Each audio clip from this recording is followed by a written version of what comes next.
PM Modi ने केंद्रीय मंत्री के घर मनाया पोंगल। एल मुरुगन के घर पर पोंगल त्योहार प्रधानमंत्री नरेंद्र मोदी ने मनाया। तमिल संस्कृति भारत और मानवता की साझा विरासत है, पीएम की तरफ से इस दौरान कहा गया। सभी को पोंगल पर्व की शुभकामनाएं। पोंगल आज ग्लोबल फेस्टिवल बन चुका है। वाराणसी में काशी तमिल संगमम हुआ।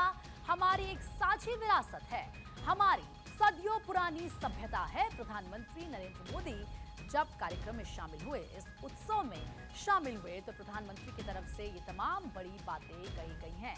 और वो उस वक्त की दो तस्वीरें हम आपको दिखा रहे हैं। एक पहली तस्वीर जो आप देख रहे हैं, जब प्रधानमंत्री यहाँ पर गौ सेवा करते हैं, भात और गुड़ यहाँ पर गाय को खिलाते हैं। और देखिए किस तरीके से यहाँ पर गौ सेवा करते हुए प्रधानमंत्री की वो तस्वीर। दूसरी तस्वीर जो आप देख रहे हैं, जब यहाँ पर कार्यक्रम हो रहे थे, नृत्य हो रहा था, तो उस वक्त जो संस्कृति है तमिलनाडु की, उसको, उस परंपरा को, वहाँ के नृत्य को देखते हुए प्रधानमंत्री नरेंद्र मोदी तमाम मेहमानों के साथ, तो ये दो तस्वीरें उस वक्त दिखा रहे हैं जब यहाँ पर रिचुअल्स कर रहे थे प्रधानमंत्री नरेंद्र मोदी पोंगल को लेकर। और देखिए पोंगल का जो उत्साह आज किस तरीके से नजर आ रहा है।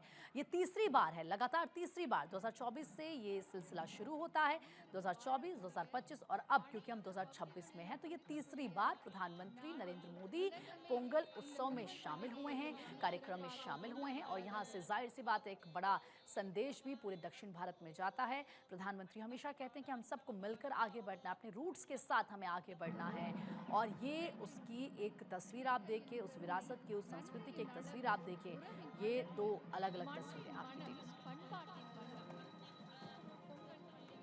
आज पोंगल एक ग्लोबल फेस्टिवल बन चुका है। दुनिया भर में तमिल समुदाय और तमिल संस्कृति से प्रेम करने वाले लोग इसे उत्साह के साथ मनाते हैं। उसमें मैं भी एक हूं।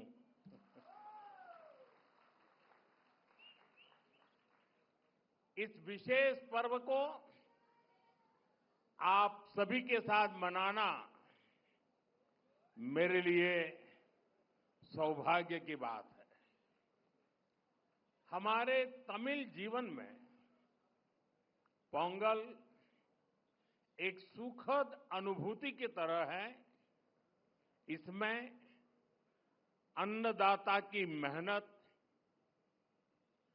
धरती और सूर्य के प्रति आभार का भाव है। साथियों, वैसे मेरे लिए ये भी बहुत सुखद रहा है कि पिछले वर्ष मुझे तमिल संस्कृति से जुड़े कई कार्यक्रमों में शामिल होने का अवसर मिला।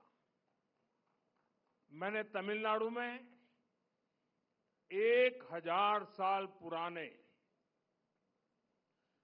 गंगईकोंडा चोलापुरम मंदिर में पूजा की।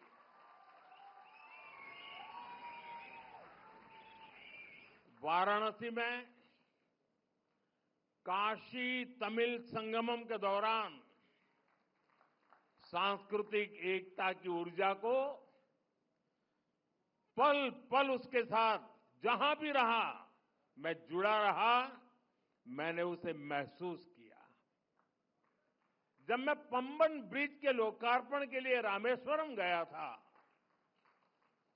तो तमिल इतिहास की महानता का फिर एक बार साक्षी बना था। हमारी तमिल संस्कृति पूरे भारत की साझी विरासत है। इतना ही नहीं, पूरी मानवता की ये साझी विरासत है। मैं एक भारत श्रेष्ठ भारत की जिस भावना की बात करता हूं, उसे पोंगल जैसे पर्व और सशक्त बनाते हैं। साथियों, दुनिया की लगभग सभी सभ्यताओं में फसलों से जुड़ा कोई न कोई उत्सव मनाया जाता है। तमिल संस्कृति में किसान को जीवन का आधार माना गया है। तिरुकुरल में कृषि और किसानों पर विस्तार से लिखा गया है। हमारे किसान राष्ट्र निर्माण के मजबूत साथी है। उनके प्रयासों से आत्मनिर्भर भारत अभियान को बहुत मजबूती मिल रही है। केंद्र सरकार भी किसानों को सशक्त बनाने के लिए प्रतिबद्ध होकर लगातार काम कर रही है। साथियों, पोंगल का त्योहार हमें प्रेरित करता है कि प्रकृति के प्रति आभार केवल शब्दों तक सीमित न रहे, उसे हम जीवन शैली का हिस्सा बनाएं। जब ये धरती हमें इतना कुछ देती है, उसे संजोने का दायित्व भी हमारा है। अगली पीढ़ी के लिए मिट्टी को स्वस्थ रखना, पानी को बचाना और संसाधनों का संतुलित उपयोग करना सबसे जरूरी है। Mission life,